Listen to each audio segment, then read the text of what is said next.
em review thêm đấy vào nhà được. Vâng. Còn về những cái sản phẩm khác ấy, thì cái giá thường là nó sẽ cố định, mỗi cái hình là nó 2 vệ xích. Chỉ là người bạn của anh thôi. Đấy, thì cái chỗ này nếu mà em ví dụ như là ngô này, khoai ngô này thì giá nó thường cố định này. The morning sun peeked over the rugged hills, bathing the construction site in a warm golden light. Amidst the clamor of hammering and drilling workers, James stood, his boots crunching against the gravel. His thoughts, however, were miles away, replaying the haunting scene from the previous night. Through Diep's window, he'd seen her gently tending to Tung's bruises, her fingers brushing his skin with a tenderness that stung his heart. Jealousy coiled tightly within him, a bitter taste he couldn't shake.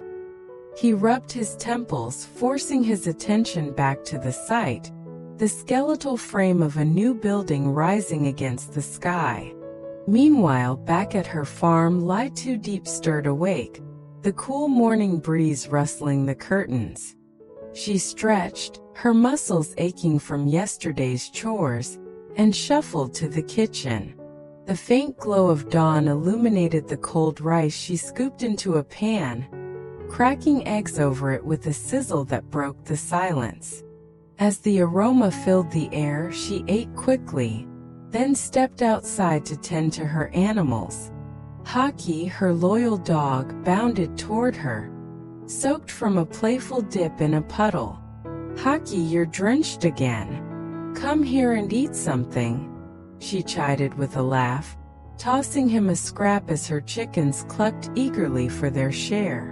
As she scattered feed for the ducks, a group of men approached the construction site, their footsteps deliberate. A sturdy figure stepped forward, his weathered face breaking into a cautious smile. "Good morning, James. I'm Duke, speaking for the local farmers. Lynn mentioned you. She said you'd be our point man. I just joined the company, so I'm still finding my footing." James nodded, the relentless noise of the drills grating on his nerves. "It's too loud here. Let's step over there to talk." They moved to a quieter corner near a stack of lumber, where Duke's expression turned serious, his voice lowering. "I'll be up front. When we started this project, we had a compensation plan for the farmer's land. This canal state approved, and our firm's in charge of the build. We offered a payout once, but it didn't feel right to them. We need to rework it, make it fair." James leaned against a beam, his mind still half on Diep. "This canal will bring benefits, better irrigation, maybe more crops, but it'll take some land too. We're proposing 2 million VND per household. What do you think?" Duke rubbed his chin, his eyes narrowing as he considered the offer. "It's a start, but the land loss isn't equal. Some families have sprawling fields, others just a sliver. A flat rate won't hold up, they'll feel cheated. You mean some lose more than others, right?" James nodded, impressed by Duke's sharp observation. "You're right. Can you list the households and estimate their land loss? I'll go through it myself and draft a better plan, something tailored." Duke's face brightened with relief. "Thank you, James. I'll put together a detailed list, those hit hardest and those with minor losses, and send it your way. You'll take it from there." James agreed, his voice steady despite the turmoil within. "Yes, send it over. I'll review and adjust. Thanks for standing up for them. Our aim is their good, but we can't take their land without fair pay. I'll head out now. The site's under control." As Duke nodded and turned to leave, James called out to Hockey, who was now chasing a butterfly near a muddy ditch. "Get in here, you rascal. You're supposed to guard the house, not play in the mud. Come eat your breakfast." Hockey trotted over, tail wagging, as James scratched behind his ears, the small moment a brief respite from his troubled thoughts. Back at the site, two men in plain clothes approached, their presence too bold for comfort. One, a wiry figure with a stern gaze, stepped closer. "Morning, James. We need a word about John's case. You're handling it now, yes?" James tensed, his eyes scanning the area. "Why not call? You're too obvious here." The man shrugged, unfazed. "They think I'm just checking houses. But yeah, you're on John's trail. Boss handed it to you." James lowered his voice, the weight of the secret pressing down. "I've got no hard evidence yet, but I've gained John's trust. He's plotting something big. He's got a rap sheet a mile long. They bailed him out with fancy lawyers last time. If we don't move, he'll strike again hard."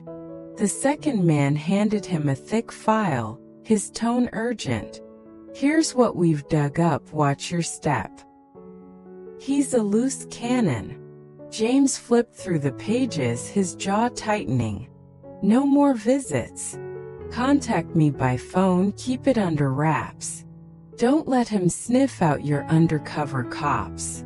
The men nodded, slipping away into the crowd as James tucked the file into his jacket. Nearby, a farmer approached, his grin wide. "Your crops are cleared, full paperwork, no violations. Swing by in 3 days for the export docs." James managed a smile. "Tung's produce is impressive. Those grapefruits could hit the global market. Good work." The morning stretched on, the hum of machinery blending with the whispers of danger and doubt swirling in James's mind.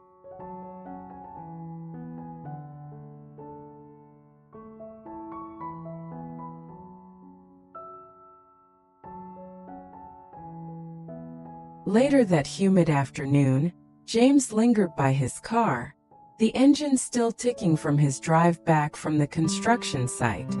His thoughts drifted to Diep, her image flickering in his mind. Should he visit her, confront the jealousy gnawing at him since last night?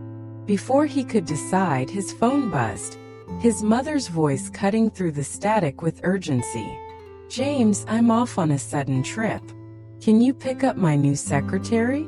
She's waiting at home. Please give her a hand today. She's new and needs guidance."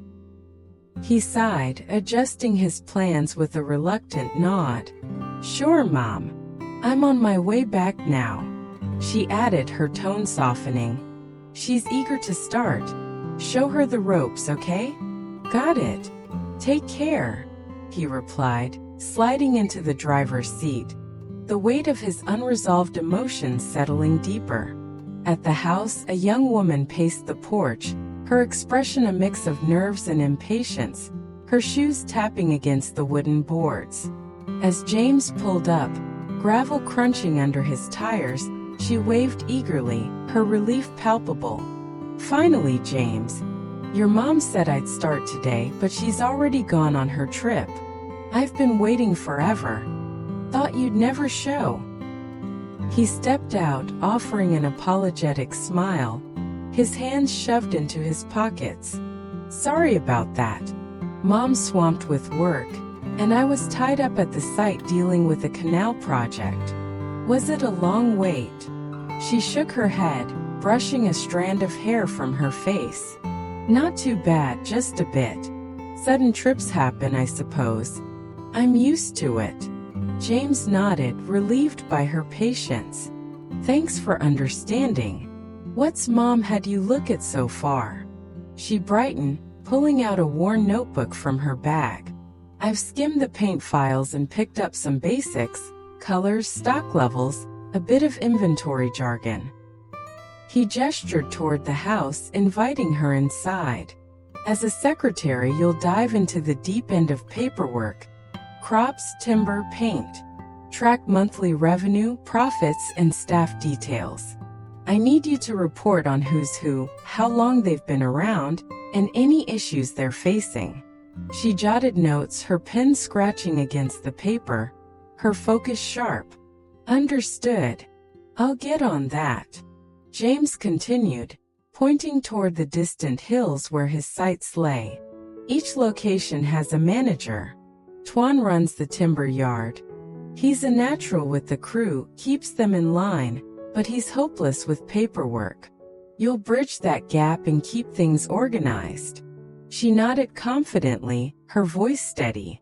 I've worked a few companies, so I know the drill. Handled ledgers and schedules before. Don't worry about me. Grateful for her assurance, James grinned faintly. That's a relief. It's not overly complex, but it's a lot to juggle. He glanced at the darkening sky. Rain clouds rolling in with a low rumble. I've given the workers a break. Wet weather's stalling the timber drying. Too damp to process anything properly. The secretary flipped to a new page in her notebook, her brow furrowing with concentration. I'll tally the timber stock, output and staff long-timers, sick leaves, absences. Anything else I should prioritize? James pointed down a muddy path visible through the window. There's another yard past the market turn. Take the left fork. Manage 3 sites for me. Your reports need clear dates, input quantities, supplier names, prices, stock levels, and worker IDs. Full names and IDs, no shortcuts. He paused, thinking through the details. Ask Tuan about their years served. We offer solid perks for veterans, like bonuses and leave.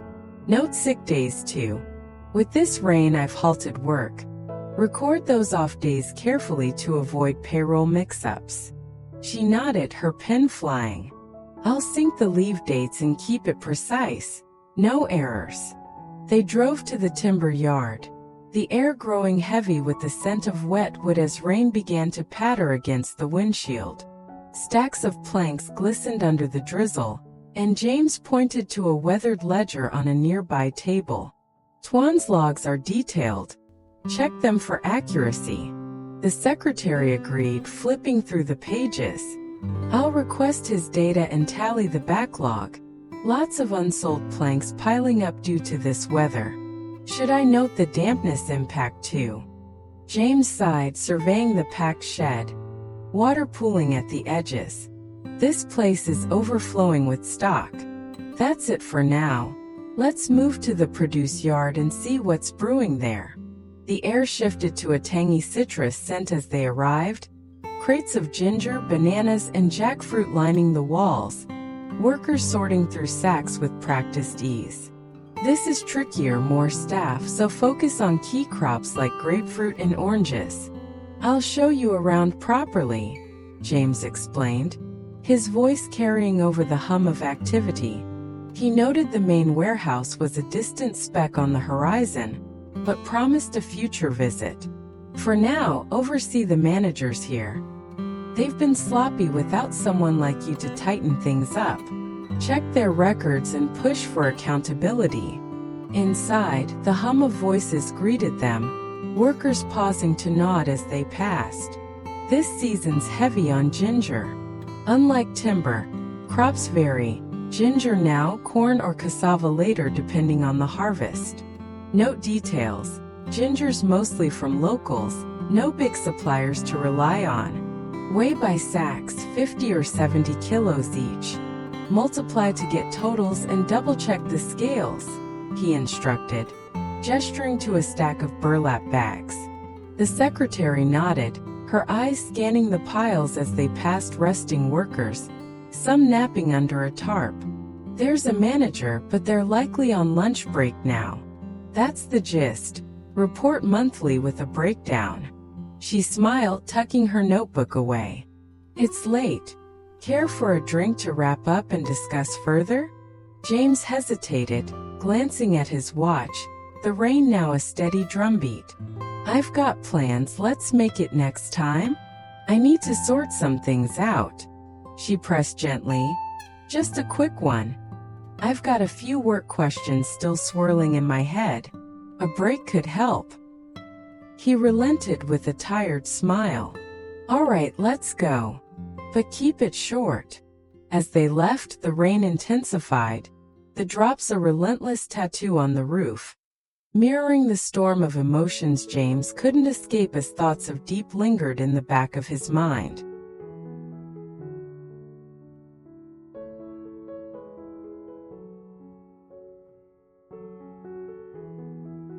In the late morning, Diep stepped into her lush garden, the sun warming her shoulders as she tilted her head to eye 3 ripe jackfruits hanging heavy on the tree.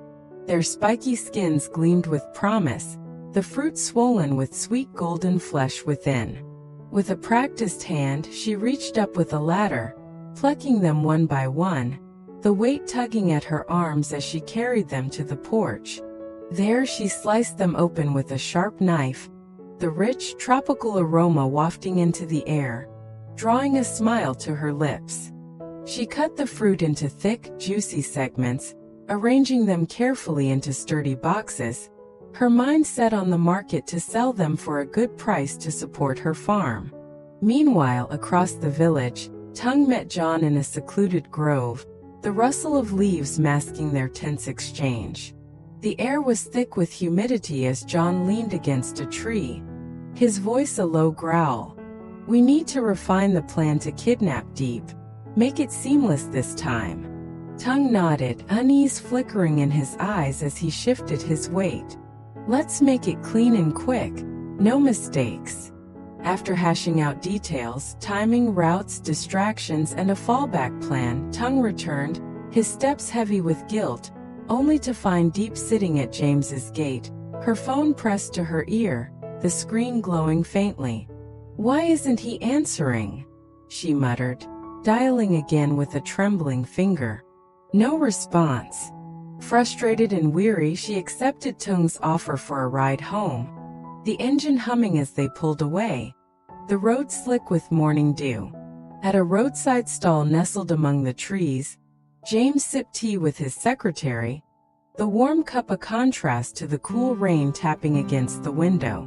They reviewed ginger tallies, her notebook spread across the table, when his gaze drifted outside. Through the rain-streaked glass, he spotted Diep on Tung's bike, her figure blurred by the drizzle, her hair whipping in the wind.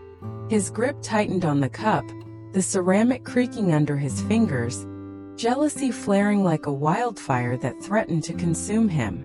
Back at the bustling market, Diep's voice rang out over the chatter of vendors and buyers. "Fresh jackfruit here. Try some, straight from my garden."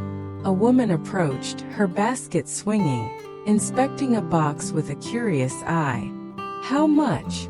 Diep smiled warmly, her voice bright. "Sweet and ripe. Taste it first, see for yourself." The woman nodded approval after a bite, handing over a handful of bills as another buyer, Twee, chimed in with a laugh. "Got 3 boxes left? Support me, will you?" Diep grinned, wiping her brow. "Deal 50,000 VND each. They're the best you'll find today." Meanwhile, in a shadowed room far from the market's cheer, John and his accomplice plotted with a chilling intensity, the air thick with conspiracy. A single lantern cast flickering shadows as John leaned forward, his smirk playing on his lips. "The plan's working, James is drifting from Diep, thanks to that little scene we staged." His partner, a lean figure with a calculating gaze, leaned back in his chair, thoughtful. "Let's skip the kidnapping. No harm to her. We'll handle it differently, more subtle." John frowned, slamming a fist on the rickety table, the sound echoing off the walls. "How's that work?" "We need leverage to force James's hand and get that company." The accomplice raised a hand, calming him with a sly grin. "Trust me, we'll treat her well. She's almost yours anyway. Separate them, threaten James to sign over his company, and you swoop in as her hero. She'll fall for you and James will be left with nothing, broken and begging on the streets." John hesitated, his voice softening as memories of old friendships surfaced. What about James? He's my friend. I don't want him hurt, not like that. The accomplice waved it off with a dismissive chuckle. I just want the company. I'll let him live, humiliated with empty hands, a shadow of what he was. John nodded slowly, his resolve hardening. Fine. Keep it discreet. Police are tailing me, sniffing around like hounds. No more meetings, got it? His partner chuckled, pulling out a stack of old photos from a worn envelope. You sly fox. Almost caught you with these nostalgic snaps. John snatched them back, his face flushing. Just personal memories, nothing more. As they parted ways, the tension lingering deep lingered at James's gate, hope fading with each unanswered call. Maybe he's busy with work, she whispered to herself, her breath visible in the cool air, turning to leave with a heavy heart. Tung drove her home, the silence between them thick with unspoken words. Saw James with that girl upset? He asked gently, his voice careful. Diep sighed, her gaze fixed on the passing scenery. Maybe she's just his secretary. He's been unreachable lately. I'm worried, that's all. Tung offered with a tentative smile. Stay for dinner? I could use the company. She declined, her voice soft. Thanks, Tung, but I'll wait for his call. I need to hear from him. At the office, the secretary approached James, her brow furrowed with concentration, a stack of papers in hand. This ginger tally's unclear. Can you explain the discrepancies? He nodded, leaning over the table, his finger tracing the numbers. Note the price too. Ginger fluctuates hourly due to exports.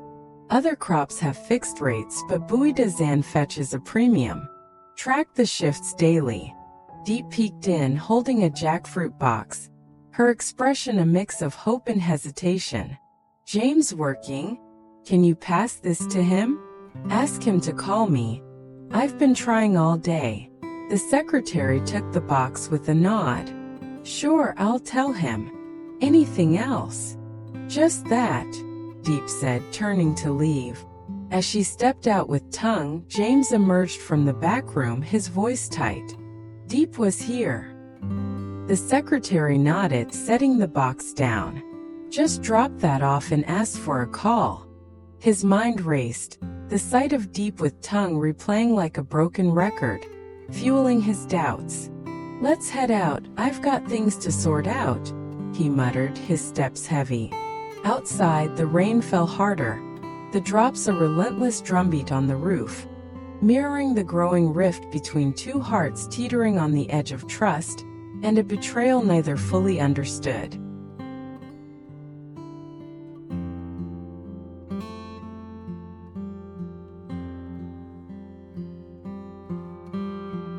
Stories and the warmth of her tone of voice that she, too, had a happy marriage. Then it was my turn, and all I could do was cry as I told the story of my own husband's battle with cancer and chronic pain. As unquote, I'm used to asking people what they have learned from their experiences, so it was natural for me to ask her for advice on what happened her deal with the crushing grief. Obviously, she has been doing something right to be so full of vitality and joy after such a short time. She described it, her travels around the world with sparkling eyes, and her plans for the next year with a joyful smile. What a contrast to how I was. Phyllis had been so open with me. I felt encouraged her to ask her, did you ever feel